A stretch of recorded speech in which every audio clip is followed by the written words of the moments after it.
Praise the lord. నీతిగా ఎందుకు ఉండాలి? నీతి మరణం నుండి రక్షిస్తుంది. సామెతలు 11:4. ఉగ్రత దినమందు ఆస్తి అక్కరకు రాదు, నీతి మరణం నుండి రక్షించును.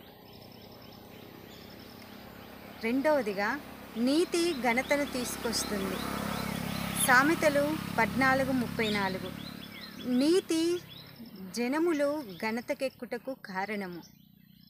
మూడవదిగా, నీతి శాశ్వతమైన బహుమతిని ఇస్తుంది. సామెతలు 11:18. నీతిని విత్తువాడు శాశ్వతమైన బహుమానము నొందును. సామెతలు 11:5. యథార్థవంతుల నీతి వారి మార్గమును సరళము చేయును. సంపాదించింది కొంచెమైనను శ్రేష్టమైనదే. సామెతలు 16:8. అన్యాయం చేత కలిగిన గొప్ప వచ్చుబడి కంటే నీతితో కూడిన కొంచెం శ్రేష్టం. ఈ వర్తమానంలో నీతి ఏం చేయగలదో మనం తెలుసుకున్నాం. మనము నీతిగా బ్రతకాలి. దేవుడు నీతిమంతుడు కనుక మనము కూడా నీతిమంతులంగా ఉండాలి. ఆమేన్.